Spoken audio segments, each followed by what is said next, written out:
Alors nous sommes cette semaine encore au Little Palais, le coin des enfants, au Palais de Tokyo à Paris, pour parler de l'avenir des guerres de religion. D'abord, est-ce que la religion a toujours été une justification à la guerre?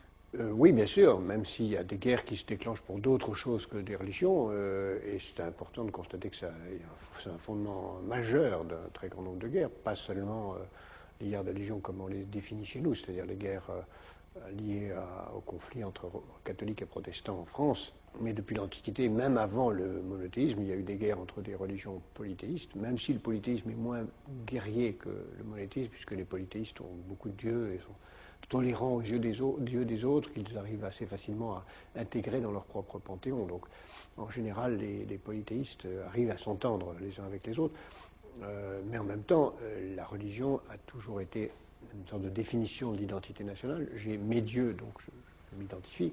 Et lorsqu'un peuple, même polythéiste, prend le pouvoir dans une région, eh bien, il va imposer ses dieux comme supérieurs aux dieux des autres. Donc, il y a une sorte de guerre dont la religion est un prétexte, ou dont la victoire d'une religion sur l'autre est un aboutissement. En même temps, c'est un oxymore, une guerre de religion. En la religion n'invite jamais à la guerre, elle invite à la paix. C'est pas en théorie, oui, puisque le mot religion veut dire relier.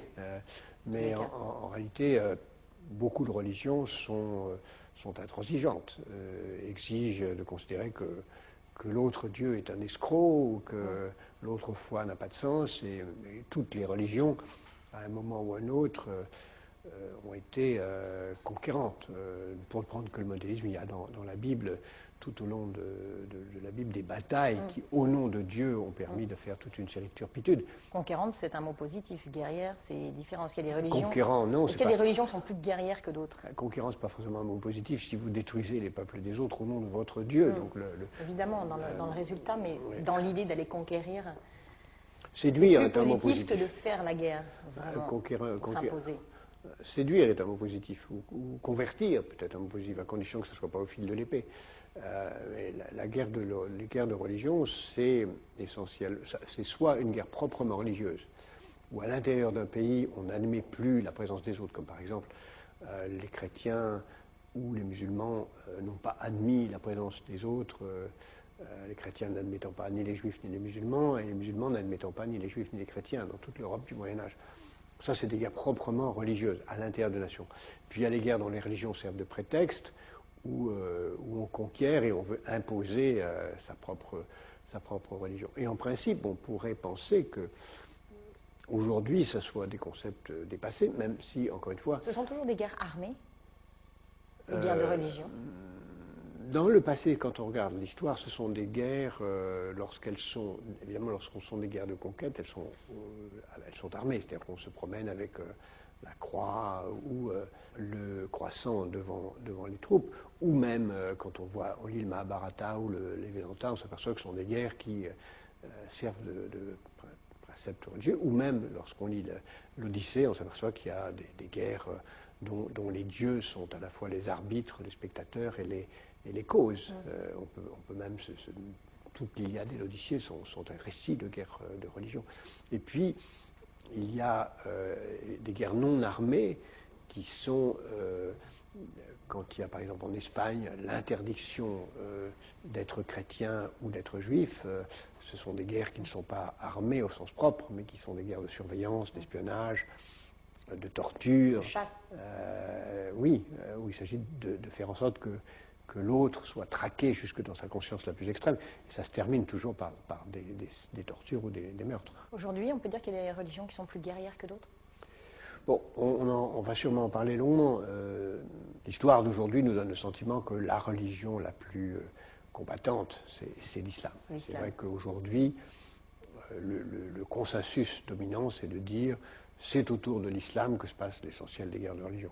Soit parce qu'une partie de l'islam, très très minoritaire dans l'islam, est conquérant, c'est le djihad au mauvais sens du mot, parce que djihad, ça veut dire la guerre à l'égard de soi-même pour maîtriser ses propres pulsions, et puis c'est la deuxième conception de djihad, c'est la guerre à l'égard des autres pour les chasser, mais le vrai djihad, c'est contre ses propres passions. Donc il y a certainement, dans certaines dimensions de l'islam, la volonté de conquête, de considérer qu'au bout de la route, la Oumma, la communauté des musulmans, doit être universelle, et donc il faut conquérir, soit pacifiquement conquérir les cœurs, soit ensuite en finir avec les ennemis de la religion. Donc, il y a certainement cette dimension-là dans une partie de l'islam. Avec, en 2020, un quart de la population mondiale qui sera musulmane.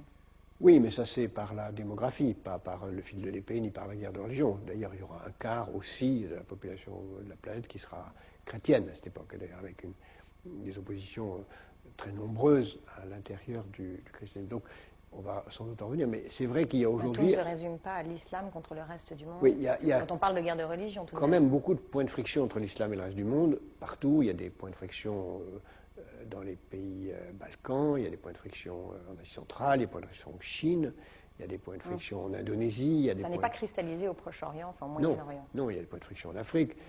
Ce qu'on appelle les différentes formes d'Al-Qaïda ne sont qu'une des dimensions de cela, mais il y en a partout, et pas seulement à l'initiative de certains fanatismes islamiques, à l'initiative aussi de réactions inverses.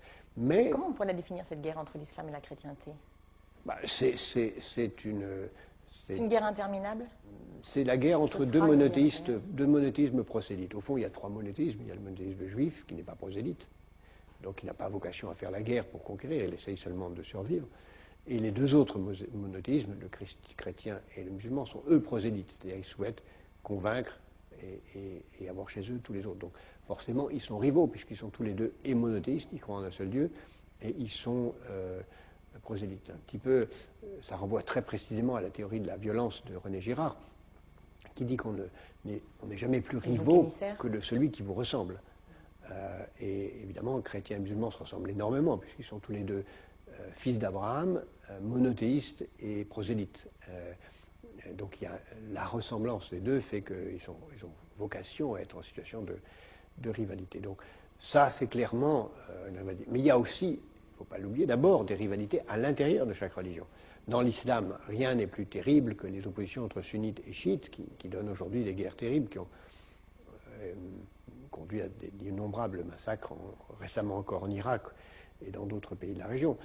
Rien n'est plus terrible dans la chrétienté que l'opposition qu'on a connue entre protestants et catholiques. Et aujourd'hui, même si ce n'est pas une guerre violente, ce qui se passe entre les catholiques et les autres formes de christianisme, en particulier les évangélistes, qui, comme chacun ne sait pas assez, il y aura bientôt beaucoup plus de non-catholiques chrétiens que de chrétiens catholiques. Le protestantisme sous toutes ses formes, en particulier l'évangélisme, est en train d'exploser. Ce n'est pas une guerre de religion au sens d'une guerre violente, mais c'est certainement une présence très forte. Et puis il y a... C'est-à-dire que le religieux s'est réactivé dans certaines sociétés, donc il y a des pratiques plus rigoristes aussi. Voilà, c'est une forme d'identité dans une société qui est en train de perdre. Qui emmène les fidèles vers cette mentalité, cette envie de conquête. C'est aussi un sentiment que le monde est tellement affreux, qu'on n'a rien à y gagner, que la misère, la pauvreté, et donc le meilleur est à atteindre dans l'autre vie, donc il faut tout faire pour conquérir les conditions de l'autre vie. Mais aussi, c'est une querelle d'identité, on le voit pas seulement à l'intérieur des monothéismes, il y a chaque monothéisme qui a des querelles internes, les monothéismes entre eux qui ont des batailles, et puis, dont le judaïsme d'ailleurs n'est pas exclu, puisqu'il y a aussi des fanatismes à l'intérieur de cette religion-là. Et puis, il y a les querelles entre monothéisme et non monothéistes. Il y a aussi un fanatisme hindouiste. Dans l'hindouisme, il y a des fanatismes extrêmement forts qui s'opposent entre eux, ou qui évidemment s'opposent, on le voit entre l'Inde et le Pakistan, de façon extrêmement violente, alors qu'ils sont des querelles à la fois linguistiques, ethniques, identitaires, mais aussi religieuses. Et puis, il y en a aussi avec le shintoïsme, qui a été, d'une certaine façon, à la base de la constitution de l'identité japonaise. Quand l'empereur Meiji a pris le pouvoir, il a fait du shintoïsme la religion d'État, et donc ça a été un instrument de l'identité nationale et un instrument de ce qui est devenu ensuite la dimension conquérante du Japon contre les autres formes de religion de l'Asie. Il faut aussi prendre en compte certainement le fait que le politique et le religieux sont de plus en plus intimement liés. On parle de guerre de religion, mais est-ce qu'on ne met pas la religion au service du politique finalement? Bien sûr. La religion, c'est un élément d'identité nationale. Donc, souvent, comme les identités se défont, comme il n'y a pas d'idéologie, comme les nations sont de plus en plus des melting pots de peuples divers, La religion reste un élément pratiquement unique de l'identité dans certaines régions. Et on Vous veut pourriez imaginer s'opposer. des guerres froides? Il y en a tout le temps. Les guerres à l'intérieur du protestantisme et du catholicisme sont des guerres froides extrêmement fortes. Les guerres à l'intérieur heureusement, les guerres entre l'Inde et le Pakistan, qui sont des guerres de religion, sont pour l'instant, pour l'essentiel, mis à part ce qui se passe au Cachemire ou quelques mouvements terroristes, des guerres froides. Comment sont-elles entretenues à l'avenir, ces guerres de religion, notamment par exemple la guerre de l'islam contre la chrétienté? Qui entretiendra ces guerres? Huntington avait très bien développé une théorie qui disait qu'au bout de la route, la principale guerre sera une guerre du monde, de la civilisation chrétienne, occidentale, qu'il assimilait pratiquement à la civilisation chrétienne, contre une alliance de l'islam et du monde chinois, qui s'allierait contre l'Occident pour essayer de conquérir le pouvoir. Je ne crois pas trop à cette alliance, même s'il est très intéressant de suivre les relations entre le Pakistan et la Chine, qui sont absolument déterminantes. Mais à terme, ce qu'on peut craindre surtout, c'est à l'intérieur des nations, parce que les nations sont en train de se défaire, et on va voir des nations risquer de se défaire pour des raisons religieuses. Ce qui se passe en Belgique, qui pour l'instant n'est pas religieux, parce qu'ils sont pratiquement tous catholiques, pourrait le devenir. Ce qui s'est passé longuement en Allemagne entre catholiques et protestants, c'est ce qui a retardé l'unité allemande, la guerre de religion à l'intérieur de l'Allemagne. Ce qui se passe en Afrique, vous avez des nations qui sont à la fois animistes et catholiques et protestantes. Disons qu'en gros, et musulmanes, en gros, l'animisme et le polythéisme, l'animisme est une forme de polythéisme, est une façon d'éviter les guerres de religion, parce que plus les religions sont polythéistes, plus elles sont pacifiques. Quels seront les grands lieux saints, selon vous, pour lesquels il y aura toujours des guerres de religion? Évidemment, chacun veut avoir la propriété des lieux saints. Soit Jérusalem, qui est évidemment disputée entre de très nombreuses religions, soit les lieux saints de l'islam, qui sont très disputés aussi entre les différentes dimensions de l'islam, soit des lieux saints de certaines religions que d'autres n'acceptent pas. C'est pour ça que, par exemple, les Bouddhas magnifiques de Bamiyan en Afghanistan ont été détruits par ceux qui ne voulaient pas les voir, comme les têtes des saints à Vézelay ont été détruits par les révolutionnaires. Nous n'avons pas de leçon à donner aux fanatiques. Donc il y a... La religion pourrait jouer un rôle médiateur dans la résolution des conflits? Elle joue déjà. Il y a des religions, des centres religieux très importants qui fonctionnent comme des sortes de lieux de paix. Le plus connu, et tout en étant extrêmement discret, c'est San Egidio, qui autour du Vatican fonctionne comme un lieu de rencontre et de paix. Mais c'est aussi toutes les organisations qui, en Asie, en Europe, dans l'islam, tentent de créer les conditions de rencontre des religions. C'est évident que les religions ont beaucoup à se parler, beaucoup à se dire, beaucoup à se nourrir entre eux, et il y a beaucoup d'hommes de bonne volonté qui savent que dans le dialogue judéo-musulman, le dialogue islamo-chrétien, dans le dialogue entre la chrétienté et l'islam, dans le dialogue avec les polythéismes, il y a l'espoir de l'humanité. J'espère que vous serez entendu. Merci Jacques Attali, je vous retrouve la semaine prochaine au Palais de Tokyo pour une autre conversation d'avenir. Je vous invite à réagir à cette émission sur notre site internet que vous connaissez, publicsena.fr. Vous avez une rubrique Conversation d'avenir sur laquelle vous pouvez réagir à cette émission, la podcaster ou encore consulter nos archives. Merci, à la semaine prochaine.